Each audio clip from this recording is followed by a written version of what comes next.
Welcome, sleuths, suspects, and witnesses. We are here on day 20 of our mystery madcap adventure. Started out being the mystery of the missing manuscript. We found the manuscript, but now we have a dead author laying in the middle of the floor. Actually, he's not in the middle of the floor anymore. I think the coroner came and took him away. We made sure it got cleaned up. Don't you worry. Good, because, that stuff stinks after a while. Okay, here we go. Just a reminder for the new people in the room, I do try to keep to a schedule. I will do my very best to get you out of here in the next hour. But, with a mystery, you never know how the time clock is going to tick. So we will do our best, but I make no promises. Tonight, we have two fantabulous authors reading for you. Gabriel Mero is going to be reading from his poetry collection called Dark and Theatrical, and R.L. Fink, her name really is Ruby because she's a friend and we get to call her that. Ruby is going to be reading from her book for younger readers called Troubles with Teamwork, which is super, super fun. So tonight we're going to start out. Gabriel, if you would please, do you have a camera you're using tonight so that we can see the cover of your book? Please, yep. Please. So if you could turn on your, because I don't see your camera yet. It's on. There's two. He's We got. can see him. Oh, you're there twice. That I'm gonna. I was like, "What are you here?" There we go. Okay, so thanks, Gabriel. Hold it up just a little bit more, Gabe. Yay, Dark and Theatrical. This is a collection of poetry. Gabriel, you've got about 8 minutes or so. When you are ready, please take the microphone and read aloud. All right, this one is called Disappear. There is a thought that often slips into my mind, dark, theatrical, and unbidden. If I were to disappear, would anybody really notice? Would they even care? It seems that the people with which I surround myself care for me only when I serve a purpose. Too many hungry hands outstretched, desperate to take anything and everything they can. My once sturdy foundation is cracked, has weathered too many storms, suffered a lack of maintenance for far too long. One day it will collapse, and I can't help but wonder who will care. Who will be there to sift through the rubble and help build me back up? Is my only reason for existing to be helpful to others? Am I forever doomed to give but never to receive anything in kind? What would happen if I stopped? Would there be anything exceptional about me then? Would I have anyone to care, even in the slightest? Would I be cast aside like a childhood toy long outgrown? These thoughts reverberate in my head eternally, often blocking out other thoughts.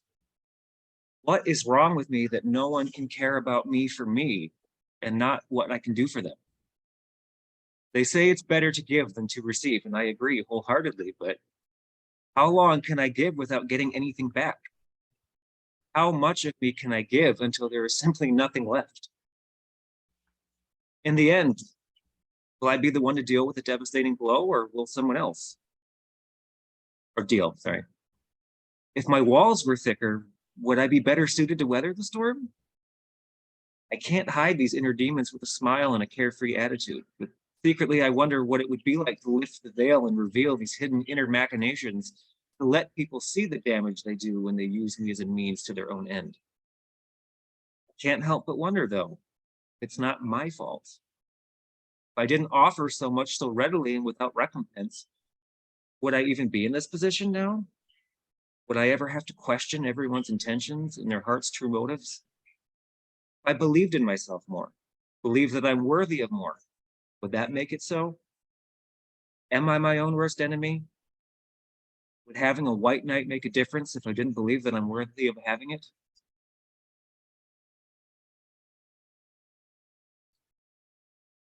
The next one is called Roses for June Lois. All my life, you've been this monolithic figure, strong, steadfast, invincible. You are the glue that has held this family together through all the fights and ended affairs. Whenever we needed a rock to lean upon, you have been there to make it all better, offering to help as much as possible. You took each dilemma in your stride, making it look so effortless. You made us believe that we could too.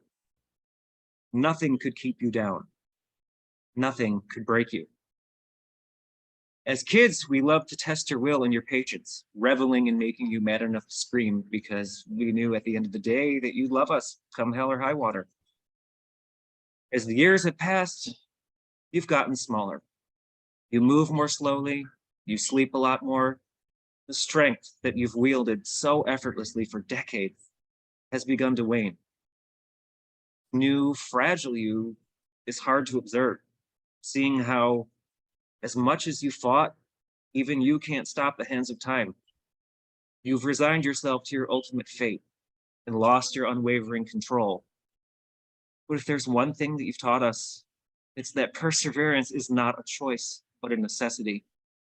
Anything can be overcome with an iron will. Someday, perhaps soon, perhaps not, you'll have gone on your final great journey, and our hearts and lives will be monumentally less. But your memory will spur us all on to honor your spirit and fight to carry on. Be strong. I don't know how we'll carry on without you, for you've steered yourself onto us eternally, but even the coldest winter could not stop our memories of you. And in the spring, when the flowers bloom, I'll plant roses for June Lois, the truly remarkable, incomparable woman. Next one is called Reflection. Person I see reflected in the mirror is not a man with whom I am acquainted. I gaze upon him with the privileged detachment of a stranger, dissecting and cataloging each imperfection. The overly long nose, the droopy eyes, the barely concealed double chin, the one crooked tooth and high forehead, the livid patches of eczema marring my otherwise milky skin. Most of all, the saggy, bloated tummy that never ceases to disenchant.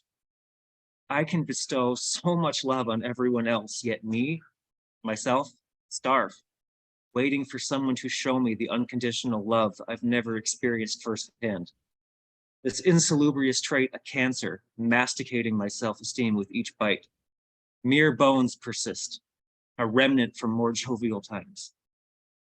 Can I truly love another until I've mastered this exigent endeavor? Can I believe that I'm worthy of such love if I don't have a salient affection for myself? Is it wrong to learn to love oneself through the act of loving another? Is this perfect symbiosis or a prelude to codependency? Will I master this craft in time to savor my days, or will I languish in purgatory, destined to be eternally dispirited? Must all my opinions of myself be dependent upon the approval of others, who view themselves with much more benevolence than those with which I gaze upon myself? I have no answers. My only recourse is the same hope that gets me through each day. The aspiration that I will one day love myself just as leniently as I love the others here and now, that I may be blessed with an abundance of amorousness for all. The last one is called Unfinished. My body is an abandoned mansion on a hill, overlooked, neglected, blurred image in the background. I am not well maintained. There's no one to do the upkeep.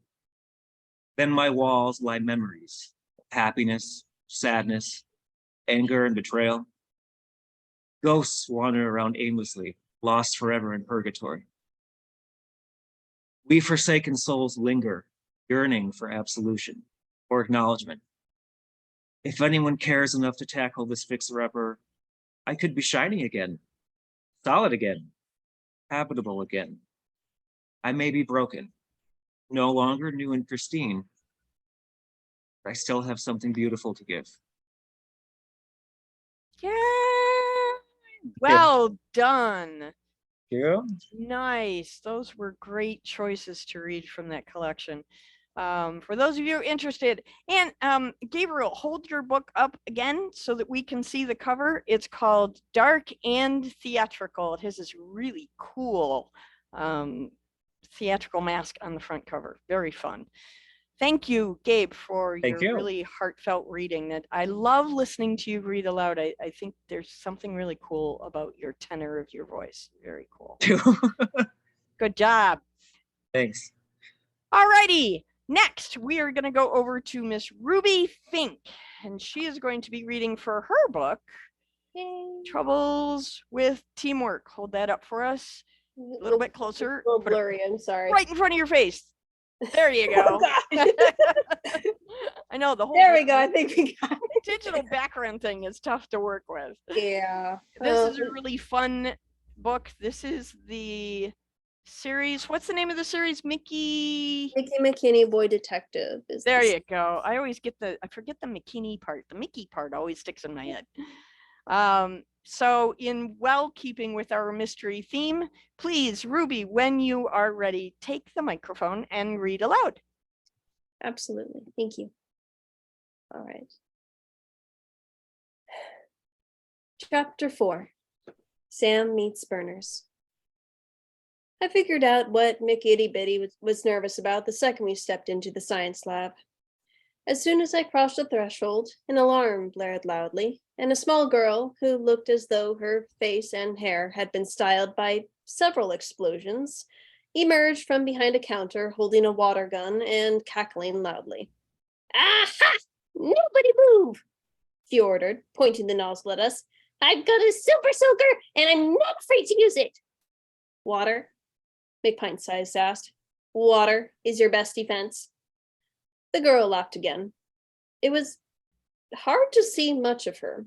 She was drowning in her lab coat, and her eyes were covered by giant protective goggles. But she seemed young enough to still be in elementary school. Who said anything about water? This baby is full of my super potent stink spray. One drop, and you'll smell like rotten eggs and gym socks for a week. Has anyone ever told you that you are a very strange girl? McInches asked, raising his hands in surrender. Constantly, she chortled. Hey! She switched the nozzle's focus towards me. I said, don't move! The whole situation was absolutely ridiculous. The bite-sized boy detective and I were being held at super soaker gunpoint by some girl who looked like a cross between a troll doll and a mad scientist. I was tempted to laugh, but I didn't want to risk getting sprayed. Can everyone just calm down before this gets out of hand? I said, trying to keep a straight face. Be my guest, sighed McCoward. My partner had taken the opportunity to get behind me, so I'd get hit first. Who the heck are you? The girl glared at me suspiciously. His girlfriend? Oh, please don't say that. I shuddered at the thought. I just ate. Hey! Came a protest from behind me. I ignored it. The name's Hayes, Sam Hayes. I stuck out a hand to the girl, but she didn't lower the super soaker. I'm Detective McTimid's partner. Standing right here, came another protest. Are you sure you're not standing behind me? I didn't even bother to look. The girl was a bigger threat at the moment. We're here because we've got a piece of evidence we are hoping you will analyze. Yeah? The nozzle was still pointed at my chest. What else is new? You bring me something that interrupts my work, Mr. Bull of the China shop breaks something, and I have to waste even more of my time cleaning it up. Ah.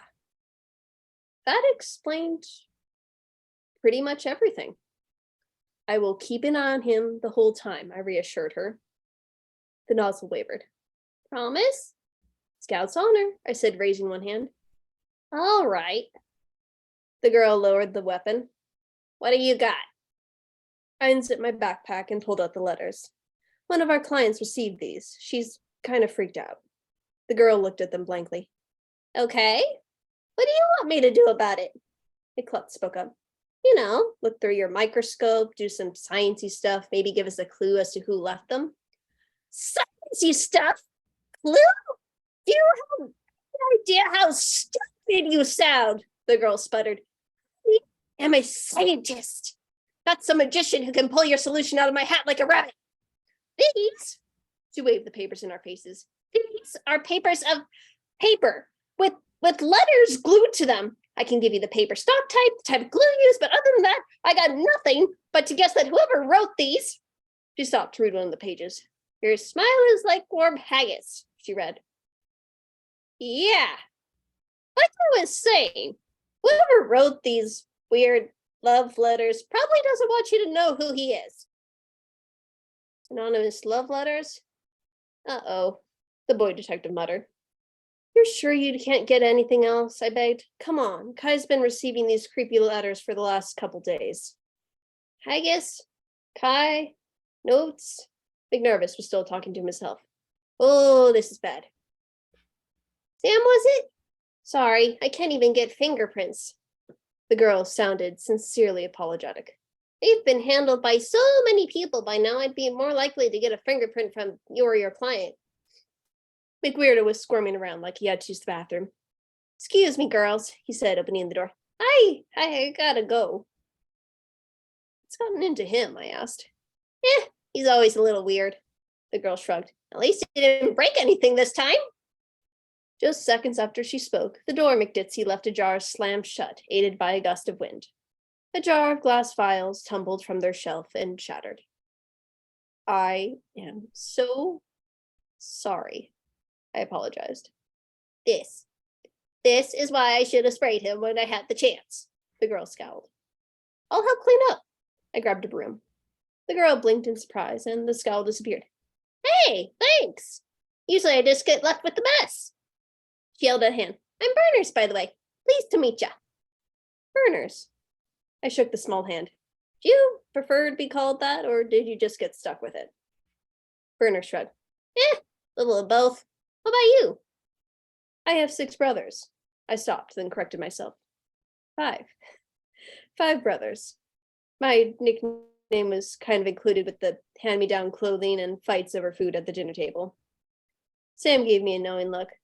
My family's been living with my grandpa since my grandmother passed away. I've never had a meal that doesn't include some kind of invention malfunction at the table. I smiled. I like this girl. Keeps it interesting, at least. Berners smiled back. You have no idea. The name's McKinney. Mickey McKinney. If you have figured out who the culprit is in this little case already, then congratulations. Your mother must be very proud of you. And you should probably check the mail for the next couple days, as we will be sending you your very own junior detective's badge. But back to the story. Rule number 1 of the detective's handbook: always protect the client. This can be a difficult rule at the best of times, and this was clearly not one of those occasions. But I was still obligated to do what I could to ensure a happy ending for both my clients. Angus wanted Kai as his date for Friday's dance. Unfortunately, his attempts, and mine by association, at courting had gone so far off the rails that Kai had hired Sam to find him and make sure that he wasn't the dangerous sociopath his ransom-styled love notes made him appear to be. The easiest solution I could think of was to alert Angus of the issue and make sure that he tried another method of wooing, perhaps writing his notes in calligraphy instead of pasted magazine letters, thus putting more work into his romantic metaphors. I considered suggesting he also send some flowers to apologize and hope that Miss Bossy Pants didn't discover I was behind this whole debacle. A revelation like that would surely result in her most scathing "you're an idiot" look to date. That seemed easy enough, right? I just had to tutor the bashful and clueless Angus McDermott onto how to ask my dream girl to Friday's dance, and hope she'd say yes, so both my clients could go to the ball and live happily ever after. I dialed the cell phone number Angus had given me and was relieved when the kid picked up at the first ring. Hello, Angus? Look, we're going to have to do some damage control. Here's what I need you to do. And I'm stopping there. Yay! So much fun. Junior detective fun. I needed a Okay. lot of tea for that because I practiced a lot last night and my throat is so sore. Never overdo it just for us. Okay, can Oh. you hold up the Yeah. book one more Big or time go home. so that we can see it? That is Shoot, I'm sorry. Hang on. Trouble with I'm blur my background. go. There we go. Trouble with Teamwork. Super fun. And this is book 2 in the Mickey McKinney series, right? With more to follow. More to follow. Awesome. Thank you so much for your super engaging read. That was a lot of fun. Yay! All right, ladies and gentlemen, the time has come once again to shift our attention, if Diana can get her technology to work, shift our attention back to the mystery at hand. This is the case of the assassinated author. Andrew Allen Smith stole the sardonic manuscript. Then he was assassinated. Who is the culprit? Why did they do the deed? We have 8 suspects in the room: Chloe Holliday, Ruby Fink, Melinda Falgo, Christopher Gare, who is our detective, not so undercover anymore, is he? Amy Kelso, Jules Nelson, Marion Wieland, and Deborah Reed. Poor Andrew Smith is gone, but not forgotten. Tonight, I believe Officer Gare has an update on the case. What can you share with us today, Chris? Well, I did get some information. Interpol has released information to us that an internal investigation has been underway for the past 3 years. The royal family of Sardonia realized that copies of the history and genealogy of the royal family had been released that shouldn't have been, 12 copies to be exact. While the usual genealogical records of Sardonia are publicly available to its people, these 12 copies contained a secret that a baby girl had been born illegitimately to the king of Sardonia. She was immediately taken away for adoption in the United States. Uncovering this information would be a tremendous blemish on the Sardonian royal family and would put that child at great risk for kidnapping or assassination. In a cooperative effort with the Sardonian government, Interpol has been working to learn the identity of this child and protect her. It has been released today that the name of the child is indeed Melinda Falgo. She stands to inherit a sizable fortune and the throne if she can produce the book and stake her claim. However, we cannot release the book to her at this time, as it is a critical piece of evidence in the murder of Andrew Allen Smith. On that matter, the coroner has determined that the poison used to kill Andrew Allen Smith was sodium cyanide. The aroma of almonds that is usually associated with sodium cyanide was masked by the cinnamon that was used to make his beverage, which is why the poison was not immediately detected. The results were found while performing the standard tox screen tests. The official cause of death was a brain aneurysm as a result of the sodium cyanide poisoning. CSI has not yet finished processing all the fingerprints found at the scene. Because of this, we cannot charge a suspect in the murder of Mr. Smith at this time. Thank you, Officer Gare, for that very informative update. As president of the Friends of the Library Association, it is clear to me that this investigation has not produced the results we need to reopen the library. Every day that this drags on, we are in danger of losing our patrons and our federal grant. So, I have taken it upon myself to study the occult section of the library, and I believe I have found a way to communicate with Andrew's spirit. This may be our last chance to get him to speak to us, as I fear it's very close. He's very, very close to crossing over the threshold between the living and the dead, gone forever. I feel Andrew visited me in a dream last night, and if I say the words right, we may be able to have him join us here today. Keep in mind that this is tricky stuff. According to my research, Andrew's spirit will only know what he knew in life.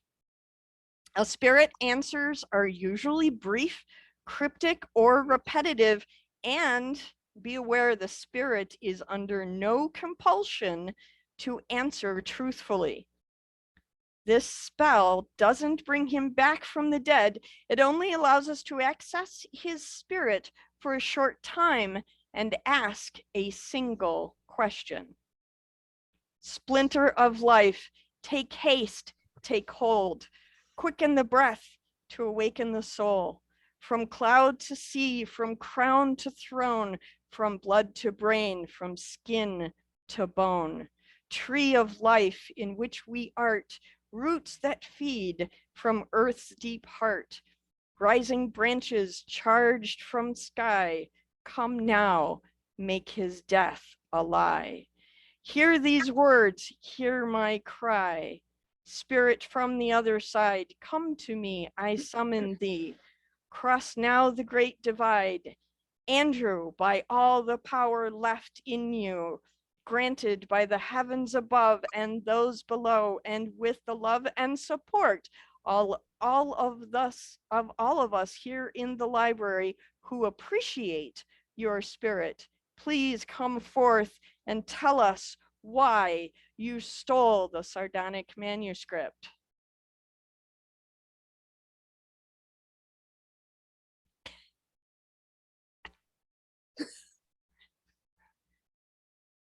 Make sure to unmute. You, It's not easy being dead. it's challenging. Why I stole the sardonic manuscript? Please. For the oldest reason in the world, at the core of it all, which is money. But I had been working for some time with my uncle trying to find the sardonic manuscript, and because I am so good as a computer programmer and hacker, I was easily able to track down where it was. I traced it to the library through it's tough being dead, through the catalog, and there was a copy of it that I tried to purchase at auction, and due to a computer error on a lesser computer, I lost the bid. But whoever had it realized it wasn't necessarily important, and I knew it was. I found the book here, the last copy that I needed, and before I could reclaim it, somebody slipped me a Mickey, and that was that. I'm feeling drawn here. Sorry. Andrew, so sorry that we are losing your spirit. Oh my gosh, he's gone, I fear. Once again, lost to us to the ether. Melinda, it is your turn to come forward. What can you offer to help us understand this mystery more clearly? Well, I guess there is a time for truth. And well, from my research before I came to the library, and then from my time with the sardonic manuscript, I had discovered that I am the misplaced and much maligned child of King Kaishor. You see, my mother was the queen's lady in waiting, and she gave me up rather than suffer life in the dungeon just for giving birth to me. I mean, after all, being the king's mistress is a treasonous offense, according to sardonic law. Well, I had already been trying to peel open the files of my sealed adoption when I encountered Ruby on the street. She told me that the sardonic manuscript held in this library would give clues, such essential clues to my history. But I'd only translated and confirmed the passage on page 246 before the book was stolen. Ruby and I were discussing our next steps in the cafe, and we had just returned when the theft was announced, and we were all dragged into the library for the Inquisition. Frozen. Oh no! Which, by the way, has just been so good for me. I feel as though my life's meaning has been ripped from me yet again, because Detective Gare won't release the book until the murder is solved. So I can't claim my true birthright. Gosh, the sadness of the drama of it all. It's terrible. Could I Ruby- point out that somebody who would steal a book from a library maybe shouldn't be princess? I'm just saying. That's a good point. See, if your library gets a donation, We already did. Wait. Ruby Fink, psychic in the house. What do you have to add to this tale? Oh, well, I mean, you know most of the story already. I approached Melinda on the street because I had a vision. And I knew that if we could get to the sardonic manuscript, then we could find the treasure that is also included in that book. And it would have been so lovely to have all those gems, those rubies and emeralds. I mean, if I became her best friend, then she would absolutely let me have a little bit of that, obviously, because I helped her find it in the first place. Unfortunately, though, we were we able to get to the manuscript. We got to page 246. We were just so close. We put it back on the shelf. We went off to coffee. I helped her get there. I helped her with her birthright, and it was right there. Went off to copy, and then the book was gone. So now I gotta do these tarot card readings again, and I gotta help the police find these criminals all over again, and crime just doesn't pay. I'm sorry. I would so much rather have had the manuscript, because I think I am a little bit of treasure. I really do think I would. Yep. I do. Thank I you, wish Ruby. I had killed Andrew, because then I could have just followed the manuscript and found it all on my own. I wouldn't need any help, but I didn't. I didn't see that coming. I'm just a horrible, horrible psychic. Thank you, Ruby. Amy, I know you were Yes. missing from the room last night. I First know of all- you have a few things to say. Please. What are First your of all, thoughts? I have to say that Chris Gare was saying lies about me while I wasn't there. Again. Again, yes. But I also have to point out, and I know all of you understand and know this, I have been working tirelessly. I can't even talk. I'm so tireless. I've been working tirelessly day and night to keep this library as a place where the written word is cherished and revered, carrying on the legacy of my grandmother before me.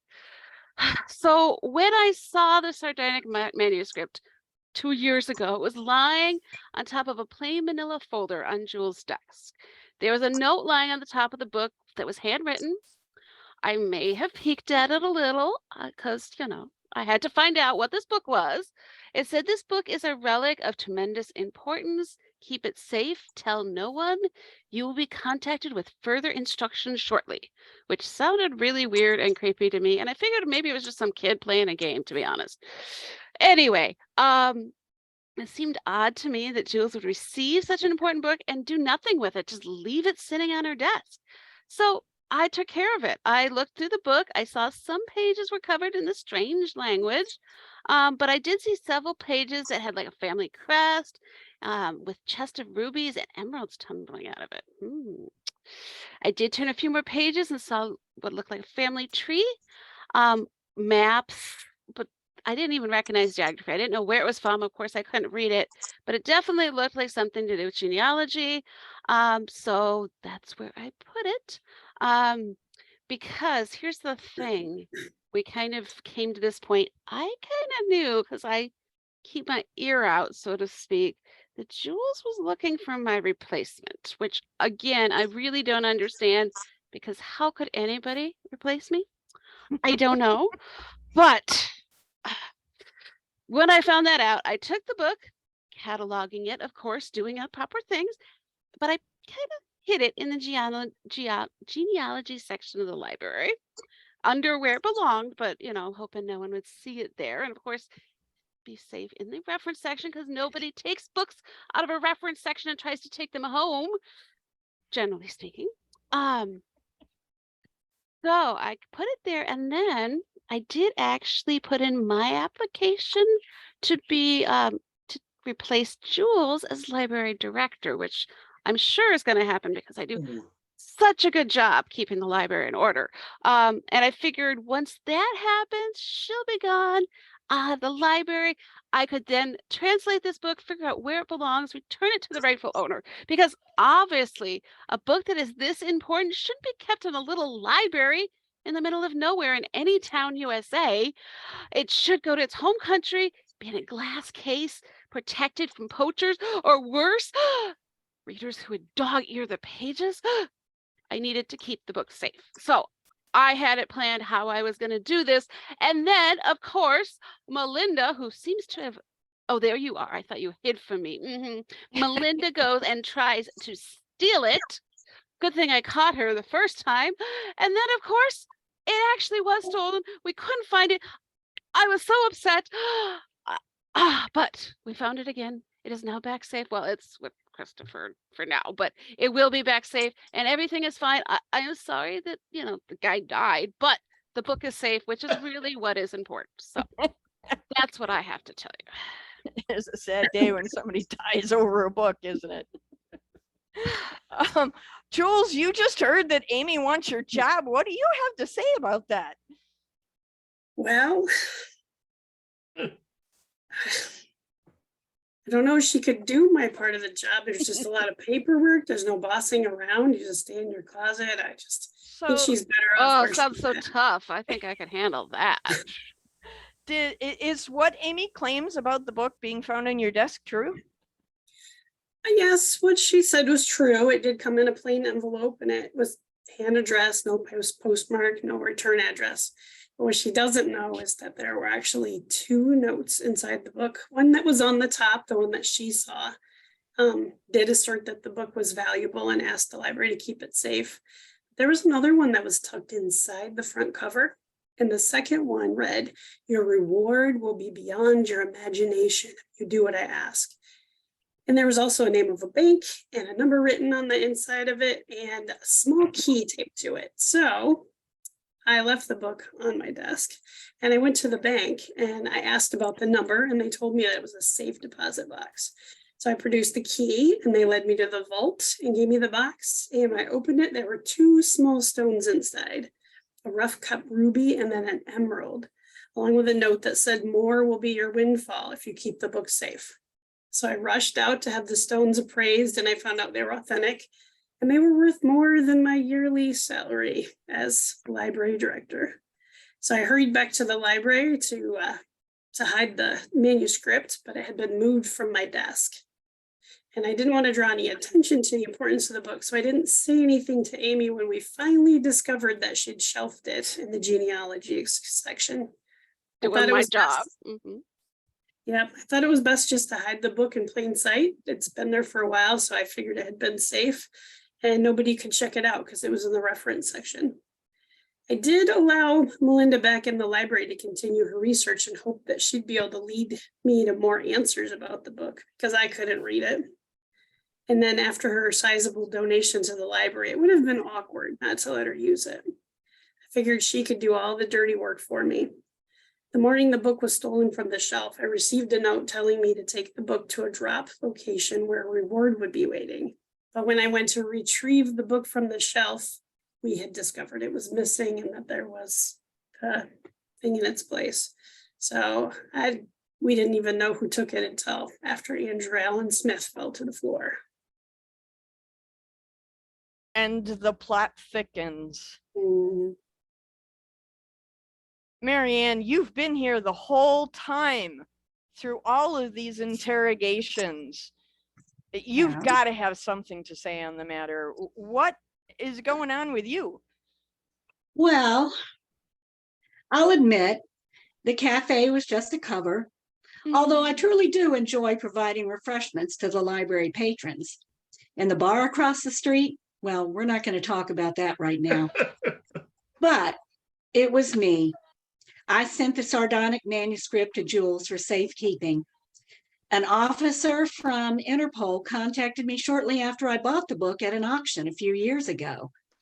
The only reason I bid on it was because it looked like an old and interesting book. I have a cousin who is a linguistics expert, and I was going to have him translate it for me. I was hoping it was a collection of fairy tales because I really like fairy tales.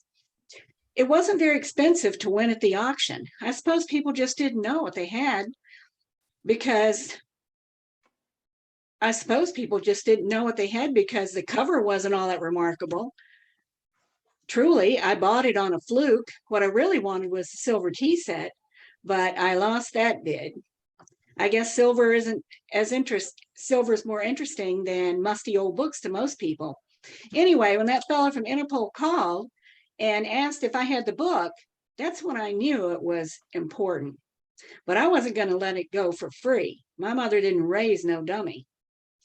So, because I'm a fixture at the library, I figured it'd be a good place to hide the manuscript until I could broker a better deal. So, like Jules said, hiding it in plain sight seemed to be the best choice.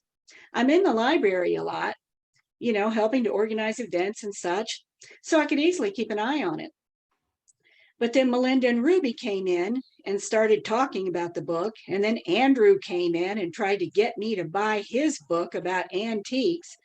Well, I thought that maybe that musty old book might be worth more than I thought, more than that Interpol officer let on. I finally got Andrew to stop talking, no easy feat, and convinced him to leave. I waited a few minutes, and then I told my workers that I was going on a break, but when I got to the shelf in the library, the book was gone. I saw Andrew mingling about the antique display area near the front of the lobby, and that's when Ruby and Melinda walked back into the library. Then I heard Diana, the president of the Friends of the Library Association, announce the book had been stolen, and she locked the library down for investigation. I've just been here ever since. Deborah, if anybody can help us get to the bottom of this mystery, it must be you, our intrepid reporter. What clues have you dug up on this crazy book and its history? Oh, well, I mean, there's a lot. The second I heard Ruby and Melinda talking about the sardonic manuscript, I kept my eyes and ears open because, I'm a good reporter. And I overheard them saying words like inheritance and precious treasure and royal family. And I totally knew there was a Pulitzer Prize winning story waiting to be written, which I was going to write. And I was at the auction when Marianne won the book. And I was immediately suspicious that the book might have been worth more than she bid because the description in the catalog, it said that it was one of 12 hand-copied books, just like the old medieval monks used to write. And I knew Marianne had something that she didn't understand. I mean, clearly she didn't read much because otherwise she would have known that only royal houses, churches, and seats of government produce such meticulously crafted manuscripts in an even dozen. So I connected that bit of knowledge to a set of instructions I found on the internet that included a 12-step program to make an origami horse. We all know how useful 12-step programs are. And as I was nosing around, I also got wind of the theft of the Gutenberg Bible, stolen from the same auction where an origami horse was left in its place. Because I'm such an awesome researcher, and I found out that the country of Sardinia was an ancient, tiny little country in the Mediterranean, and all the men in line of succession had one incarnation or another of the word horse in their names. So I called my contact at the police, my special liaison, Detective Gare, to tell him what I learned. He told me what he knew from his contact with Interpol, and we decided to work together, Christopher, together. He would solve the case and catch a promotion. I would write a Pulitzer Prize winning story, and we'd split the finder's fee for returning the book. So of course I recognized him right away when he came into the library, but I know how to keep secret sources secret, so I didn't blow his cover, even though he was a complete jerk to me. And I was planning to retrieve the book when Melinda had translated it sufficiently for me to write my story, but the fiend Andrew Allen Smith beat me to it. Now he's dead, rightly so, and it looks like Christopher's trying to frame me for the murder. So much for our special liaison. Just saying. That's quite a revelation. That's quite a Christopher. Well, I've been holding it back for a long time now, and I had to get it out. I understand clearly. It's a woman scorned. Oh my gosh, watch out. Christopher, I'm sure we're going to have a lot more conversation as the days progress. Chloe, the entire time that we've been at this for the last 20 days, you have been mysteriously quiet, more so than the others in the room. What's your story, Chloe? Okay, I'm gonna come clean with you guys. And it's interesting tonight that Ruby has been vindicated as especially page 246 having some meaning, but I am afraid that she is wrong when she says that crime doesn't pay. When I said I was in mergers and acquisitions, I failed to mention that the latter meant acquiring things that don't belong to me. So yes, I'm a thief, but I am no murderer. I've been working with an underground organization called The Wire for several years. I love writing books. I am an author. I didn't tell any lies. But I do have an extravagant lifestyle here in the Pacific Northwest. I have a gorgeous, bright red vintage 95 Piper Cub, which guzzles avgas, and a vacation home in Nantucket with hellish taxes. I subside my writing career and my toys by the occasional retrieval for my clients, and in return for sizable donations for my addiction to aircraft fuel and book tours. So that's how I heard of the sardonic manuscript. The Wire website indicated that 12 copies, that of the 12 copies in existence, 11 had already been retrieved. So when I found it was coming up for auction, along with the gold Patek Philippe Henry Graves Super Complication pocket watch another client required, which was valued at a cool $23 million, I hid in the crowd, lurking in the shadows. My contact there, who did not come cheap, allowed me access to the storage room right before the auction. Of course, the pocket watch was easily pocketed, but I didn't see the sardonic manuscript. Problem is, I didn't have much time to look. There was chaos after the Gutenberg Bible was stolen and an origami horse left in its place. This particular theft hit the auction house hard, not just because the Bible was valued at over $4 million, but their computerized security system had failed.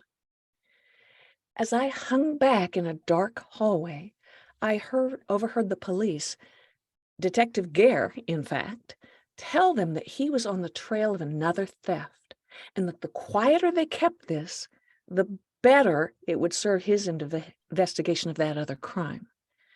He said they should pull the stolen items from the auction before anyone noticed that they were missing. And of course, the auction house did not want it to get out that their technology was outdated and easily hacked. I recognized him the moment I saw him loitering around the library, but I kept quiet because I didn't want him to discover that I had stolen the golden pocket watch. It's good business to stay discreet. Besides, this adventure was turning out to be something that might work well in my next book. I had to see how it would end, but I never expected it would end with murder. And so ends the recap of part 1 of our story. We have 7 days to find out who the murderer is. We have several suspects. Christopher. Chloe Holliday, Melinda Falgo, Ruby Fink, Christopher Gare, Amy Kelso, Jules Nelson, Marianne Wieland, and Deborah Reed. Each of them had a very specific interest in the sardonic manuscript. Each of them had a motive to murder Andrew Allen Smith. Now we just have to figure out who did it. Everybody come back tomorrow when we will have open interrogations once again, and everyone will be able to ask their questions of the remaining suspects. And perhaps, if we're lucky, the ghost of Andrew Allen Smith will join us in the room again. Thank you, everybody, for playing our wacky game tonight and helping with our plot exposition. So much fun. Okay, so let's go on now to Diana's technology not working again. There we go. Okay, just as a reminder, everybody, the scavenger hunt is still going on. Every day there are 2 riddles that are shared with everyone, and the clues for the answers to the riddles are found in the titles of the books that are read in the room every night. Again, thank you, Riddle Master Jacob Bulling, for making our scavenger hunt possible. And our dead body chalk outline, again, here are the fingerprint totals. Deborah Reed is in the lead with 149 fingerprints. Amy Kelso, 143. Andrew Allen Smith, in Hall of his Happy Deadness, 141. Chloe Holliday, you are now on the chalk outline, 102 fingerprints. Keep those witnesses coming to collect even more. The fingerprint contest tonight. Look who's on the hand. Jen Rinaldi has 98, Emma Palova at 93, Marianne at 89, Ruby at 83, and we have a tie for 5th place at 82 with Christopher Gare and Mark Love. 483 witnesses have seen our wackiness so far. And I anticipate that the next week is going to be unanticipatory. Okay, here we go. The witness ledger. Here's just the overview of all the witnesses who have been in the room every night. It's time to give away the nightly loot, everybody. We are giving away free books as we always do this time of the night. If your name comes up on the spinning wheel of happiness, pretty please send me your mailing address to diana@pagespromotions.com, and we will get those books sent out to you by March 5th. As I prepare the spinning wheel of happiness, as we like to do, I would love it if everybody could answer a really simple lightning round question. We're running low on time, so let's try to make this a true lightning round. Chloe Holliday, if you had to choose as an author, who is your spirit animal? Oh man. Probably an owl. Owl. I like owls. Jules Nelson, what about you? An elephant. Oh, cool. Deborah Reed. I don't know. Cat. Cat works. Padme will be very happy to hear that. Marianne Wieland, your spirit animal. I think a hawk or an owl. Hawk, I like that. Gabriel Mero, what about you? No, you have to turn your microphone back on, dear. A cat or a chimpanzee? You'd make a good chimpanzee. I like Thank you. it. Mandy Joe, who's your spirit animal? A cat. Lots of kitties in the room. Amy Kelso. Can I say a tree? I know it's not an animal, but you know. Yeah, okay, you can because they're alive. That works. And quiet. I don't know. Sometimes trees are pretty loud. I stand in the forest and hear them a lot. Diana Durrell, do you have a spirit animal? A dolphin. Good choice. They're smart. Jen Rinaldi. Raven. Ooh, Raven. Ruby Fink. Deer. Not in headlights. Mm-mm. No. Okay. Gary Floyd. A sloth. They're cute. They are. They hang around. They're super cute. Jennifer Rains, who is your spirit animal? I'll go with Amy, a tree. Thanks for that, Amy. See, Amy breaks the rules and we all follow her, one right after the other. Trendsetter. Happier with that. No, much happier with a tree. Yeah. Lindsine, what about you? Who's your spirit animal?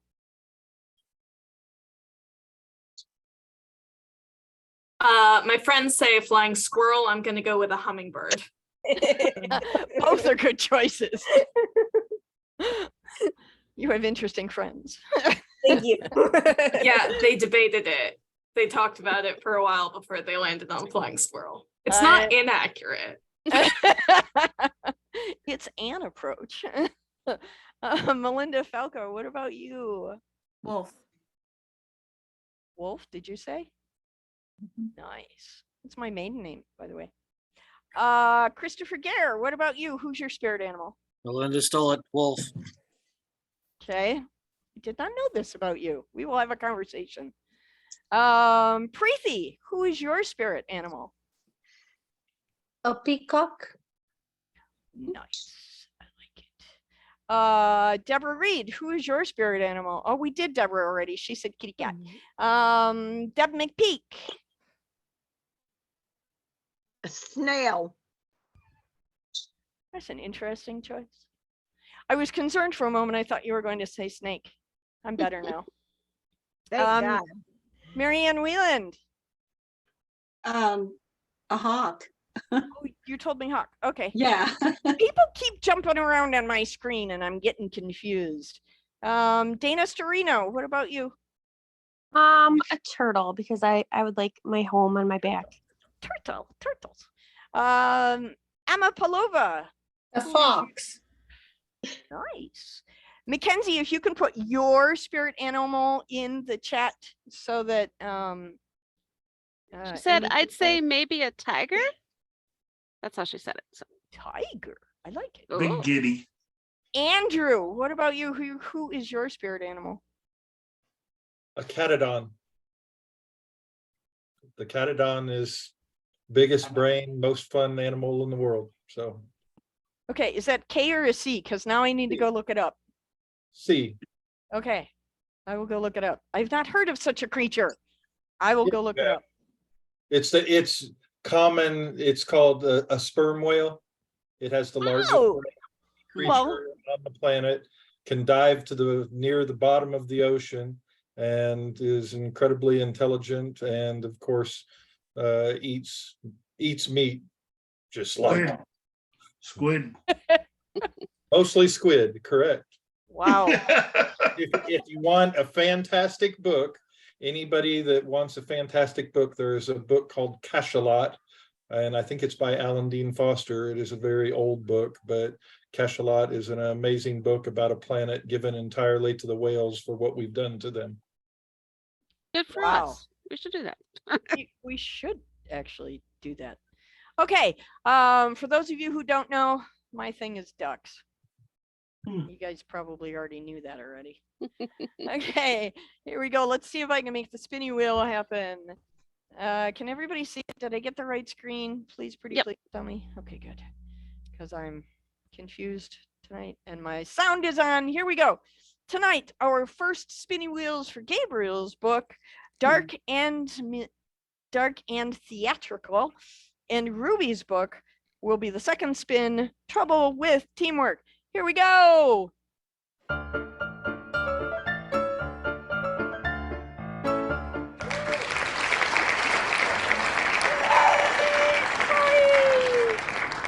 Okay, second spin for Ruby's book. Here we go.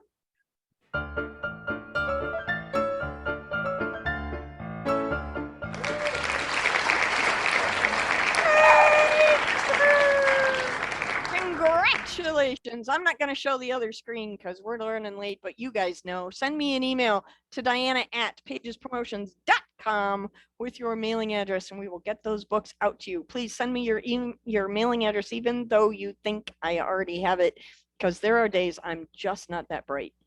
Does anybody have anything, parting words, fun thoughts, comments before we go? Anybody? See, we're all completely mesmerized by what was revealed tonight. We're all processing. I can see it. I think you're all guilty. No. You think you'd know people after you spent 7 to 14 days in a library with them, but I had no idea. I think we ought to roll them all into one of those big shipping containers and drop them down to visit Davy Jones, and then we'll all hang out together in the afterward. Are you feeling bitter there, Andrew? Just because somebody murdered It does you. seem a bit extreme. Well, hey, sometimes you have to. Anybody else before we go? We're running out of time. Nothing? Okay, awesome. You guys have been great tonight. Thank you, everybody, for expanding our story and helping us move into the last 7 days. We're going to have a really good time now. Have a good night, everybody. Night. Okay.